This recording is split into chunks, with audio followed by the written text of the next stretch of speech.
শুরু করে দিচ্ছি মহান আল্লাহ পাকের নামে, যিনি পরম করুণাময় এবং অত্যন্ত দয়ালু। আজকে খুব সুন্দর একটা মজার তথ্য দেব। তথ্যটা হচ্ছে আমাদের জনাব এ করুণা ইব্রাহিম, আগে ছিল করুণা ইব্রাহিম, এখন হচ্ছে গবেষণা ইব্রাহিম। উনি আগেও খুব গুরুত্বপূর্ণ তথ্য দিয়েছেন। উনি আগে বলছেন যে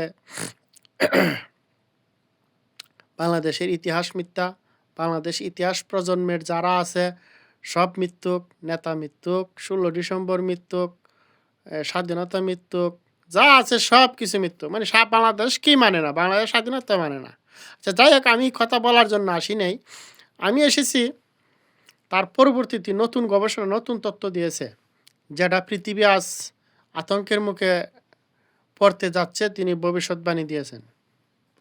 সেটা হলো কি, যে বাংলাদেশে যেভাবে বৃষ্টিপাত হচ্ছে, তাতে বাংলাদেশে পুরা পৃথিবী, সৌদি আরব, বিভিন্ন দেশে বৃষ্টিপাত হচ্ছে।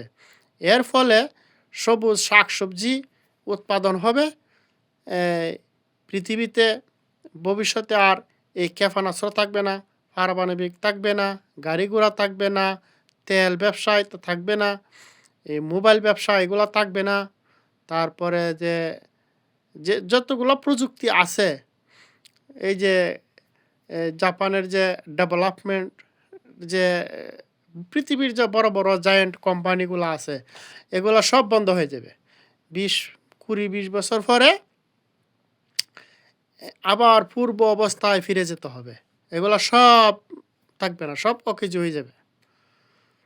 তা Elon Musk, Zuckerberg, Bill Gates, Adani, তারপরে মুকেশ আম্বানি, আরও বড় বড় যারা আছে, ধনী ব্যক্তি যারা আছে, যারা ব্যবসা বাণিজ্য করে খাইতেছে বা বিভিন্ন সেক্টরের ব্যবসা করতেছে, তারা নতুন নতুন কিছু করতেছে, তারা বহুত চিন্তিত অবস্থায় আছে যে 20 বছর পরে তো আর ব্যবসা করে খাওয়া সম্ভব না। তো এখন কি করা যায়, তারা খুব টেনশন আছে। ইব্রাহিম সাহেবের সাথে যোগাযোগ করার চেষ্টা করতেছে, কারণ ওনার শিডিউল হচ্ছে না, যে ভবিষ্যতে আমরা কি করে খাবো।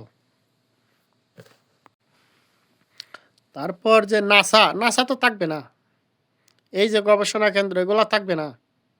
কারণ ইব্রাহিম সাহেব এই কথাই বলেছেন, এগুলো সব ধ্বংস হয়ে যাবে, এগুলা কোনো কাজে আসবে না। আমাদেরকে আবার পূর্ব অবস্থায় ফিরে যেতে হবে, শাকসবজি উৎপাদন হবে। ইলন মাস্ক ভাবছে যে মোলার ব্যবসা করবে। তারপর বিল গেটস ভাবছে ফাডের ব্যবসা করবে। তারপরে মুকেশ আম্বানি, সে ভাবছে গাজরের ব্যবসা করবে।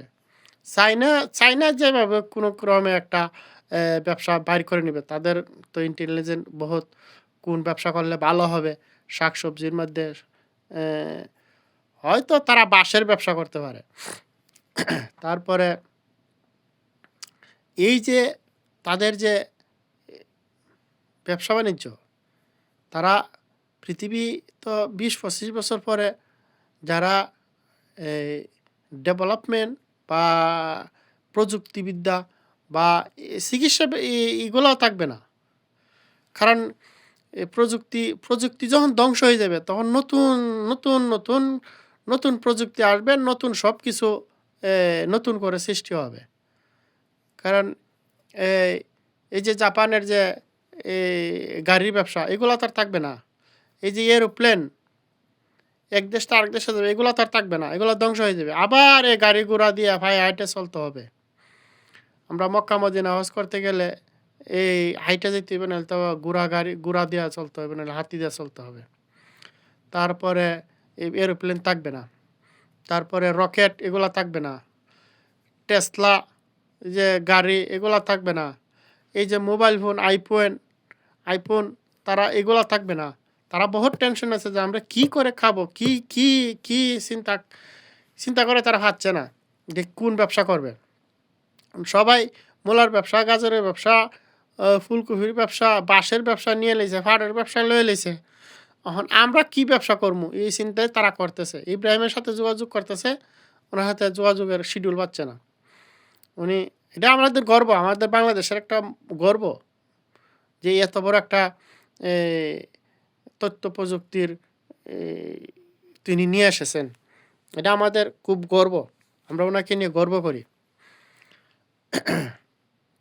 হয়তো ভবিষ্যতে আরও নতুন, নতুন তথ্য পাবো আমরা ওনার কাছ থেকে। তো তারপরে বর্তমানে আমেরিকার ট্রাম্প উনি যে এই যে ক্ষেপণাস্ত্রের ব্যবসা বিভিন্ন দেশে অস্ত্র বেচে, এগুলা তো থাকবে না। এগুলা তো ট্রাম্পের বহুত টেনশন আছে, বহুত চিন্তা করতেছে। এইজন্যই তো বাংলাদেশের সাথে ট্রাম্পের সুসম্পর্ক করতেছে যে যদি যদি ইব্রাহিম সাহেবকে কোনোভাবে আমেরিকা নেওয়া যায়, তাহলে ওনার কাছ থেকে প্রযুক্তি বিভিন্ন কিছু নিয়ে হয়তো যদি আমেরিকা আবার ঘুরে দাঁড়াতে পারে, নাহলে তো আমেরিকা ধ্বংস হয়ে যাবে। আমেরিকা কোনো কিছু হয় না তো, উৎপাদন করা সম্ভব না। এখানে বৃষ্টি খুব কম হয়। তারপরে ফ্রান্স, এরা ভাবতেছে উড়োজাহাজের ব্যবসা এটা তো ধ্বংস হয়ে যাবে। তাহলে আমরা কি করব? তারা খুবই টেনশন আছে। বিশ্ববাসী মোহাম্মদ ইব্রাহিম এদের মুফতি ইব্রাহিমকে নিয়ে প্রচুর গবেষণা চলছে। উনাকে যে আল্লাহ কি দিয়ে পৃথিবীতে প্রেরণ করেছেন, ওনারা খুব প্রচুর গবেষণা করতেছেন। কোনো কিছু দিশা পাচ্ছে না। এখন আমরা কি করে খাবো? কি হবে? নতুন কোনো কি প্রযুক্তি আছে ওনার কাছ থেকে নিয়ে কোনো তথ্য পাওয়া যায়? ওনার কাছে শিডিউল পাচ্ছেন, ওনার সাথে দেখা করার কোনো সুযোগ নাই।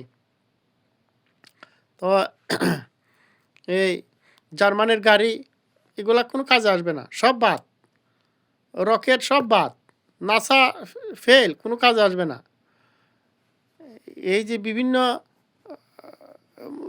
আইফোন, স্যামসাং এই মোবাইল এটা সব বরবাদ হয়ে যাবে, সব শেষ। নতুন নতুন করে প্রযুক্তি আর কি? উনি বলছেন যে আগের অবস্থায় ফিরে যেতে হবে। আগে ওই যে ঘোড়া দিয়া চলতে হবে, হাতি দিয়া চলতে হবে, হাইটা চলতে হবে। এইভাবে ফোনে কথা বলবেন, সম্ভব না। সব শেষ, ধ্বংস হয়ে যাবে। হাইটা চলতে হবে।